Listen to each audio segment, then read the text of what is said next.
Welcome to the Jill on Money Call of the Week. If you've got a financial question, oh my gosh, this is the place for you. All you have to do is tell us a little bit about yourself. Send us an email.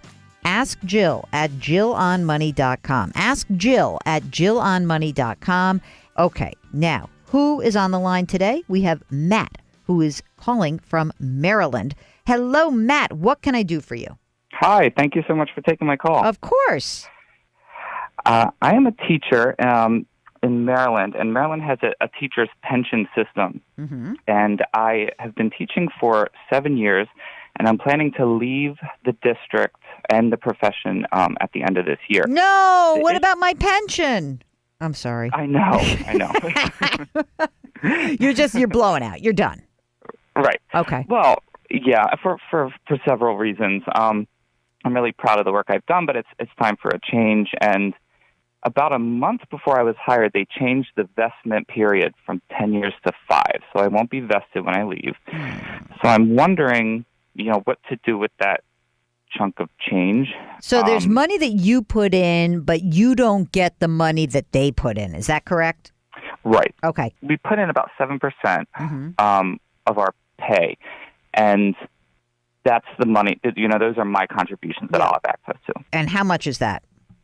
That's about $28,000. Okay, and that's pre-tax that went in there.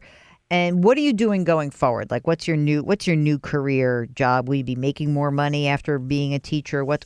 I assume you make more money, but you lose the pension. What's the story there? Well, not necessarily. So I'm taking the opportunity to explore some passions that I've had that probably initially won't pay as much. Now, my husband will be experiencing a large pay jump.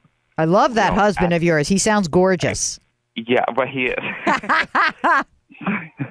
So, from a family standpoint, we'll have that security. And then obviously my hope is that within a relatively short amount of time, I will be making at least what I have been as a teacher. Okay. But it's less motivated by pay and more by just passions that I have to pursue. All right. That sounds good. So when are you planning on leaving the teaching job? July. Okay. Will you have zero income coming in, or are you going to do something on the side? So something on the side, for sure. All right. Yeah. And is the main question what to do with the $28,000?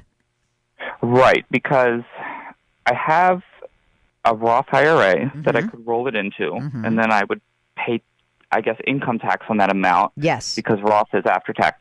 But I also, the district offers 403B plans that I could set up before leaving, so I have a place to kind of roll it over in an before I wouldn't do that. That's not necessary. There's two. I mean, look, so there's two big choices. One is you can just roll it over into a regular IRA, right? A traditional IRA, and the money goes, the $28,000 will come in as cash, and you invest it. Okay. No biggie. No need to do the whole 403B thing. Now, that said, do you have savings that you're not telling me about?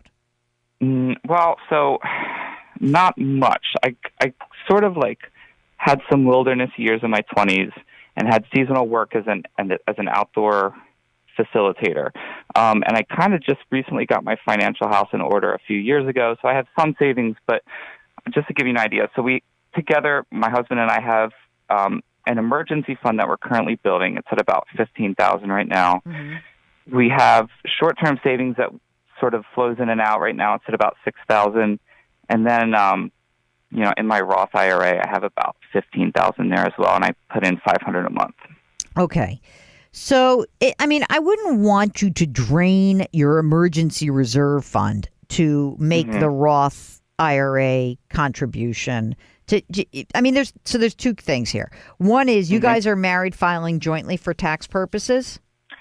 Well, that's a good question. So we've got to look at that because he has a lot of medical school debt, and there's a program where if you work in a non-for-profit hospital system, you can get it forgiven after 10 years. So we want to be paying the lowest we have to on that. And since that's determined by income, we might file separately. You should check into that. I bet that it's not going to be a big difference for you. So you're only going to earn money for half of 2019. So what will your total earnings be for 19, and what will his earnings be in 2019? Good question. So mine will so if I make this transition in July and go to something maybe part-time, mine will probably be in the vicinity of 40,000. Okay, and what about him? So he'll be jumping up. So his will probably be in the vicinity of 90,000. Okay. Because this change in his salary happens midway through the year. Okay. So, I mean, look, I'm going to make you crazy right now. There would be a very good case if you were single. And again, this is predicated on this really making sense for you. I don't know if it will. That if your income, if you're filing single, okay, your income bracket, your income tax bracket would be probably most of your income taxed at 12%. And so in that case, if you were to take that $28,000 and pay the tax that's due on it, you might not be paying such a high rate. You might be, maybe it'd pop up into the 22%. But again, the problem I have with that is essentially I worry that you guys are going to deplete your emergency reserves. I could make a financial case for why it's so smart for you to pay taxes on that $28,000 at low rates today. However, it's really hard for me to justify getting, especially when you're in a time of transition, to take some of that $15,000 in your savings account. It would be very, very hard for me to justify that you would spend that. So here's, I think, what we're going to do. I think number one, you take the 28 grand and you roll. Where's your Roth IRA held right now? Vanguard. Okay. Open up a traditional IRA at Vanguard. Roll the $28,000 into the traditional when you're done working. Okay? Okay. That's the easiest way to do it. Okay? Okay. And just be careful. And if he's going to do a loan forgiveness program, be very careful about it. The rules are tricky, and make sure that he makes those minimum payments, because the Department of Education has really put some weird messaging out about that program, saying that they might get rid of it. So I think it's better to investigate that sooner rather than later and get that process started. In terms of your, kind of your game plan going forward, just remember that during this time of transition, cash is your friend. You really want to make sure that, as much as possible as you guys are transitioning to making more money, sort of for a minute, maybe not making so much money for you, but as a couple being able to do that you don't get suckered into doing something dumb. Like, in the middle of all of this, what we're going to do is we're going to buy a massive house. Don't do that. Someone will give you money to buy a house. Don't do it. Okay. And let me just finish up here by just saying to you that, how old are you? You said 34.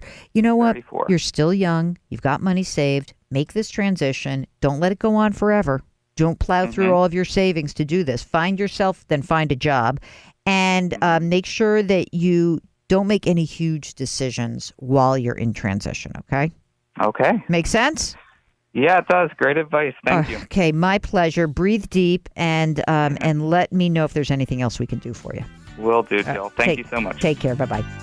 That's it for the bonus call of the week. If you'd like to get on the air with us, just send us an email. Ask Jill at JillOnMoney.com. We'll arrange to get you on. Talk to you next time.